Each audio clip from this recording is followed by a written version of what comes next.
Está neste jornal à noite, no NAU, Paulo Rangel, Ministro dos Negócios Estrangeiros. Muito boa noite. Obrigada pela presença. Sr. Ministro, vamos começar aqui pela base das lajes. Não conseguimos ter esta ligação em direto, mas vamos começar por aí a conversa. Entendo que já deu todas as explicações que tinha que dar aos portugueses sobre esta utilização que está a ser feita por parte dos Estados Unidos? Sem dúvida nenhuma. Quer dizer, não sou eu que tenho que dar, é o Governo, não é? E, portanto, mas com certeza... de uma forma que eu julgo que é a forma correta. Obviamente são matérias sensíveis, são matérias de Estado, são matérias que nos obrigam a um grande sentido de responsabilidade. Agora, é muito claro, até começar o ataque e enquanto decorriam negociações, o regime que foi aplicado é o regime que é aplicado aos sobrevoos e aterragens normais, que consta de uma autorização anual permanente que os Estados Unidos têm, como têm mais de 50 Estados. Portanto, não tem essa diferença. Falou numa autorização anual, é só para esclarecer as pessoas que nos estão a ouvir e não sabem os trâmites destes acordos. Os acordos, este acordo e os moldes são revistos de quanto em quanto tempo? Não, repare, uma coisa é o acordo das lajes.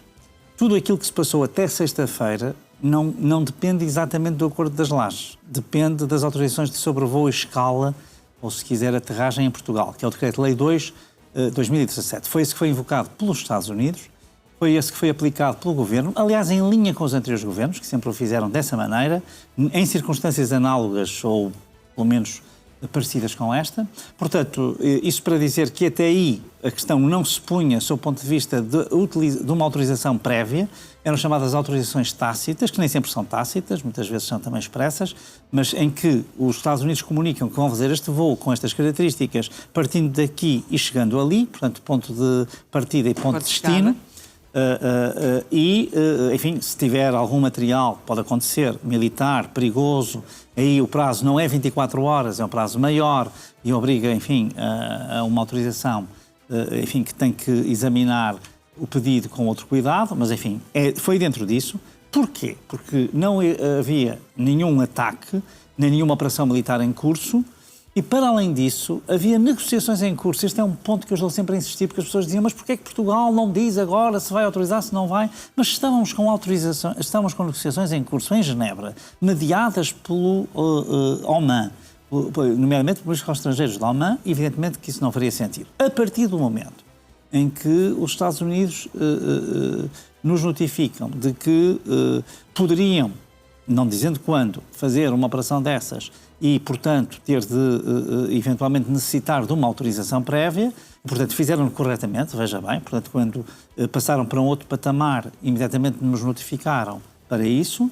Aquilo que Portugal fez foi examinar, o Primeiro-Ministro contactou o Presidente da República, também informou o Presidente da República eleito, os principais líderes da oposição, que estão na posse de toda a informação. Dos três maiores partidos. Os três maiores partidos. Por isso eu digo aqui, é estranhíssimo o que anda a fazer o PS, anda a fazer política partidária com uma questão muito sensível, e isto, sinceramente, é algo que eu acho que tira o PS, na verdade, daquela que é a sua posição tradicional, e isso acho que é grave. Porque o Sr. Ministro vai ter que dar explicações ao Parlamento a pedido do Partido Socialista. Sim, mas quer dizer... É porque o Partido Socialista entende que não teve ainda as explicações todas não, a que... quer dizer, eu acho que não. Quer dizer, devia ter acesso. Não, o Secretário-Geral do PS teve todas as informações a que tinha de ter acesso. E, portanto, depois de estes consultados, queria só terminar, aquilo que se decidiu e que consta da autorização que Portugal deu é uma autorização condicionada ou condicional. Significa que, primeiro, só em resposta a ataques, nunca desencadear o ataque em primeiro lugar. Segundo, que não necessário... se coloca, os Estados Unidos não foram atacados. Essa questão não se coloca. Não, quer dizer, o que eu digo é, peço desculpa, estou a dizer que a partir do momento, obviamente que é no caso de uma resposta, eu dou-lhe um exemplo. Houve agora este ataque, por exemplo, aos Emirados ou ao Kuwait, evidentemente que os Estados Unidos, com esta autorização, podem usar a base das lajes no sentido de ajudar à resposta a esse tipo de ataque. Portanto, é um ataque que carece de uma resposta necessária e só sobre alvos militares. Isto é uma questão que está também muito clara. E, portanto, a partir daí, enfim, sinceramente, eu acho que o PS quer fazer chicana política com uma questão que não merecia essa chicana política. Mas Dr. Paulo Rangel, deixe-me só aqui, porque nestas premissas da tal ação condicionada dos Estados Unidos para a utilização da base das lajes, uma das condições é que a ação tem de ser necessária e proporcional. E o que eu lhe quero perguntar é quem é que define o que é proporcional e o que é necessário? Como é evidente que os conceitos de necessidade e proporcionalidade têm, digamos, um conteúdo conhecido, seja nas respostas militares, seja até fora disso. E, portanto, agora é evidente que no terreno isso terá de ser, nem sempre poderá ser fiscalizado ao milímetro. Esta é a baia, é o limite que nós pusemos aos Estados Unidos. No balanço desta operação, poderemos verificar se foi cumprido ou não. E, portanto, evidentemente que isso é... Agora, nós fomos muito claros, os Estados Unidos aceitaram isto. Portanto, evidentemente que essa é o que é normal. Agora, repare, às vezes diz-se, bom, mas então... aqui, esta situação está prevista no próprio tratado. O tratado é que prevê que se possa dar uma autorização. Pode-se recusá-la, mas também se pode dá-la. Portanto, quando dizem, mas isto é fora da NATO, isto é fora das Nações Unidas, pois claro, é o que está no acordo, neste caso no acordo técnico entre Portugal e os Estados Unidos. Portanto, foram outros governos que o fizeram e que o fizeram com grande consenso entre o PS e o PSD na altura. Portanto, é justamente uma cláusula deste tipo que nós estamos a falar. É muito importante que se perceba isto, porque agora, de repente, as pessoas querem se divorciar das suas próprias responsabilidades. Por exemplo, eu estava-lhe a falar no Decreto-Lei 2/2017, foi o Governo Socialista que o aprovou. Quanto às tais autorizações tácitas, autorização permanente e autorização tácita. Enfim, sinceramente... Está convencido que os partidos que agora criticam o Governo, se estivessem no Governo, teriam exatamente a mesma atitude? Bom, eu quero crer que no caso do PS, a extrema-esquerda sempre teve uma posição diferente quanto aos Estados Unidos e à nossa relação transatlântica. E, portanto, não há que estranhar que tenha aqui a reação que tem. Sinceramente, é algo que eu respeito. Enfim, a diferença de opiniões e a diferença de visões sobre o mundo, evidentemente que faz parte das democracias. No caso do Partido Socialista, estranho muito, sinceramente. E estranho até que um líder moderado, deve estar bastante... pressionado, como é José Luís Carneiro, tem este tom, não é? É algo que realmente estranho. Sinceramente, a relação atlântica é fundamental para Portugal. Isto é uma coisa, e que vem do século XIV, não é de agora. Eu gostava de chamar a atenção que isto é uma condicionante estrutural da política externa portuguesa. E isso significa legitimar todas as ações dos Estados Unidos? Não significa. Por isso é que a autorização é condicional. Não é? Portanto, significa que, obviamente, Portugal tem soberania sobre esta base e, tendo soberania sobre esta base, a exerce efetivamente. Portanto, é isso que aqui está em discussão. O Governo nunca equacionou ter a mesma postura que o Governo aqui do país vizinho de Espanha? Não, porque, repare, o Governo, Portugal teve sempre, quanto à relação transatlântica, uma posição diferente da Espanha. Eu lembro que a Espanha, Portugal é membro fundador da NATO e a Espanha não é. Chama a atenção para isso. Portanto, em muitas matérias, evidentemente que nós não seguimos a mesma política externa que a Espanha, por isso somos dois Estados diferentes. Quanto à questão, em particular, da relação com os Estados Unidos e a relação transatlântica, no caso português, é muito, muito diferente aquela que é a nossa história e a forma de estar daquela que é a espanhola. Mas mesmo, enfim, assim como em Portugal, há pessoas que contestam esta decisão. Em Espanha também há vários setores da opinião pública que questionam a decisão do governo espanhol. Isso faz parte da democracia. Dr. Paulo Rangel, relativamente às pessoas que questionam os moldes deste acordo, o que é que pode esclarecer sobre quando é que são revistos? Não são revistos? Qual é a periodicidade? Portanto, o acordo das lajes, porque eu estava há pouco, enfim, acabei por não responder exatamente a essa questão e ainda bem que a traz outra vez. Portanto, uma coisa são, como eu lhe disse, o regime das tais autorizações sobre voo. Isso é algo que depende apenas de Portugal e portanto, depende do Governo e, portanto, dos nossos mecanismos legislativos.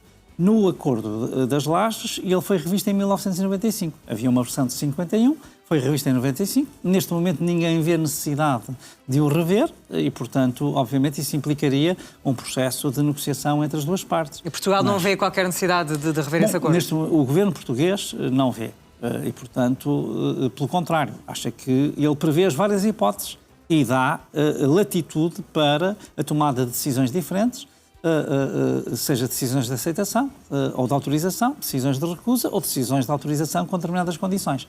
E sinceramente achamos que, neste contexto muito particular, essa cláusula continua muito adequada à gestão das relações entre Portugal e os Estados Unidos e, em particular, muito adequada à situação geopolítica que temos, enfim, nos últimos anos.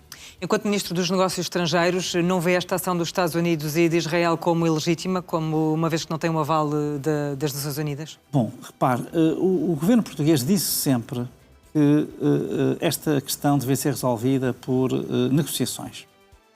E por isso nós demos muita importância ao processo negocial que estava em curso, mesmo nas decisões que íamos tomar.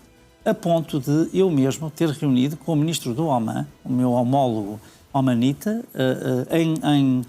no dia 14 de fevereiro, em Munique. Estivemos 1 hora a falar basicamente sobre o processo de negociações para ver se a questão nuclear do Irão, a questão dos mísseis balísticos poderia ser resolvida. Repare, eu chamo a atenção porque também aqui nós ainda não dissemos isso, mas o Irão é um Estado que nunca cumpriu o direito internacional. O Irão fomentou terrorismo que matou muita gente na Europa, no caso do Hezbollah, o caso do Hamas. O Irão é que fornece drones à Ucrânia sistematicamente, foi o grande fornecedor de drones à Rússia, não à Ucrânia, mas à Rússia contra a Ucrânia, no conflito ucraniano. Portanto, significa que concorda com esta ação? O que eu estou a dizer é, aquilo que nós preferíamos, e estou a dizer de uma forma muito clara, é que tivesse continuado o processo negocial.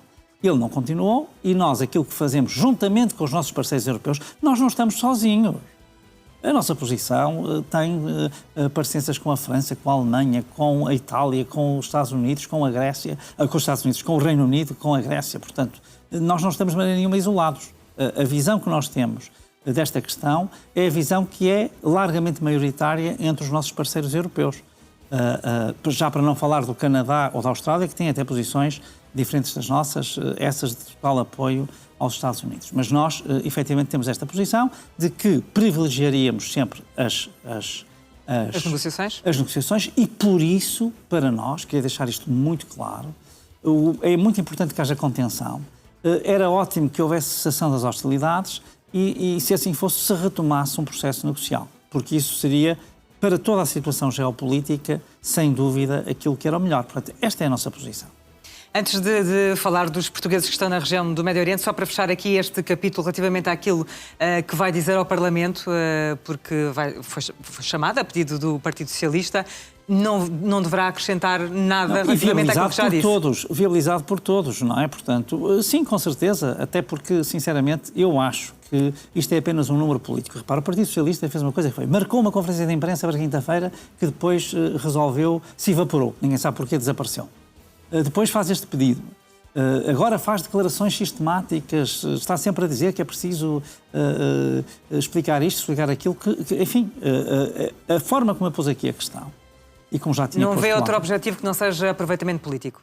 Sim, quer dizer, mas que eu nem percebo que aproveitamento político é que tem. Quer dizer, que aproveitamento político é que se quer fazer. Porque, repare, isto danifica imenso. Mas o PS lá sabe, enfim, obviamente é também soberano na gestão da sua própria agenda política, mas imenso aquela que é um consenso bastante sólido sobre a vocação atlântica de Portugal e as nossas relações com os Estados Unidos. Portanto, é algo que é de facto, eu diria, de veras estranho, mas enfim, o PS lá sabe o que é que anda a fazer. Dr. Paulo Rangel, relativamente aos pedidos de portugueses que estão nesta região do globo, no Médio Oriente, e que pedem para regressar a Portugal, o que é que nos pode adiantar? A última informação que eu tive acesso falava em cerca de 400 portugueses. Sim, enfim, este número das pessoas que podem regressar é um número que pode sempre variar um pouco e, portanto, a cada minuto ele aumenta e diminui. Mas é um número realista este? Sim, é um número realista. É um número realista, enfim, acho que serão pelo menos com pedidos efetivos, mas julgo que nós devemos contar que, eventualmente, com o avançar dos dias, à medida que passam as horas... Pode aumentar, porque há muitas pessoas que nos sinalizaram, por exemplo, no caso dos Emirados ou do Qatar, que estão presentes, que estão ali, que querem estar em contacto com a Embaixada e receber as suas novidades, mas para já ainda não querem regressar. Mas a forma como nos contactaram dá a entender que a qualquer momento podem alterar a sua posição. Por isso é que eu digo que devemos ter aqui algum cuidado na gestão dos números. Quando o Sr. Secretário de Estado referiu esse número, foi justamente já até para dar uma certa margem de conforto, de crescimento ao número efetivo que nós tínhamos. E acho que fez bem, porque isso é o que é expectável. Pronto. Dito isto, nós temos aqui dois grupos diferentes. Um são os grupos de evacuação de Israel e outro é o grupo das pessoas que estavam na região do Golfo. Portanto, nós estamos a tratar dos dois grupos, estamos a fazer tudo aquilo que está no nosso alcance para que essas pessoas possam regressar em segurança. O primeiro ponto aqui é segurança, porque, obviamente, a situação é uma situação difícil. O que é que está a ser mais difícil em organizar essa logística para o regresso? Não, repara, a questão era justamente a questão dos corredores aéreos, não é? Repara, mas agora nós temos aqui a convergência de vários movimentos. Um serão as operações que Portugal desenvolve, relativamente a estes dois grupos, digamos assim, e quando me refiro, enfim, ao grupo do Golfo, é a todas as pessoas que estão no Golfo, não apenas as que estão nos Emirados Árabes Unidos ou no Qatar. Depois temos um outro grupo de pessoas que neste momento está aberto o espaço aéreo com corredores limitados, mas tem vindo a aumentar o número de voos. É possível, por exemplo, está marcado um voo para Lisboa na quinta-feira.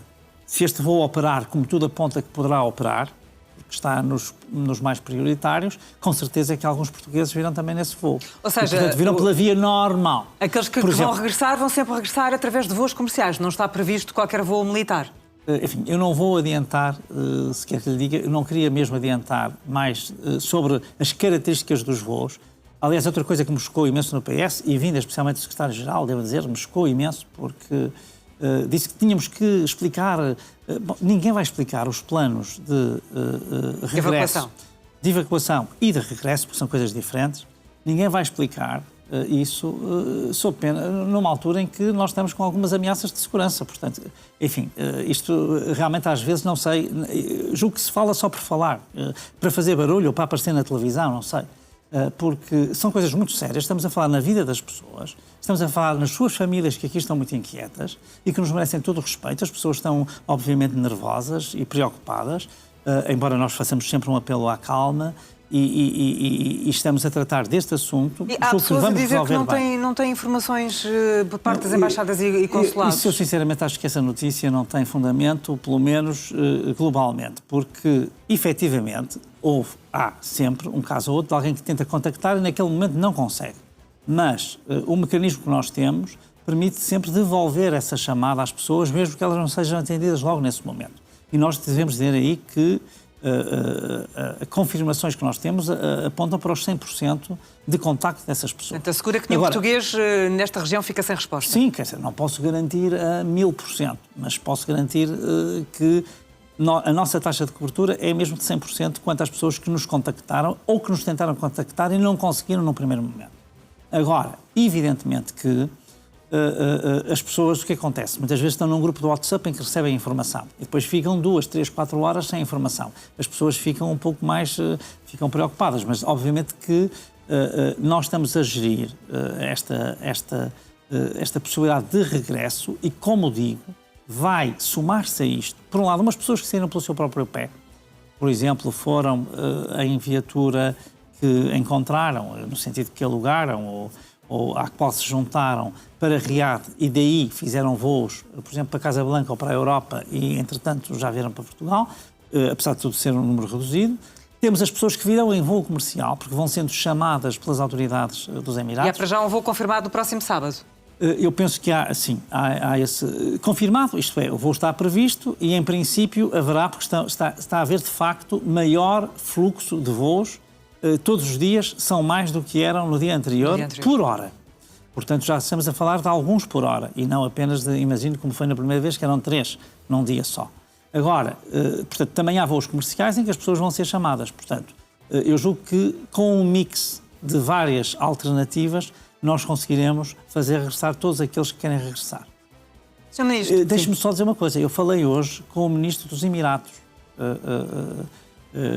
hoje às 6 da tarde, estive a falar com ele cerca de meia hora e justamente pedi que se considerasse nos destinos que estão agora o destino de Lisboa como um destino, que sabemos que há 2 companhias dos Emirados que voam para Lisboa, num destino que, efetivamente, esteja entre aqueles que estão previstos, porque já houve para várias cidades europeias e, portanto, Lisboa também merece ser contemplado. E, portanto, que conselhos é que daria a essas pessoas que estão na região e querem voltar? O conselho que eu daria é que continuem ligadas à informação das embaixadas respectivas, que, obviamente, compreendam que, à medida que nós podemos libertar a informação, nós libertamos, e pedia também que não a tornassem pública. Algumas pessoas falam com os jornalistas, e os jornalistas também tornam pública, e também fazem este apelo aos jornalistas.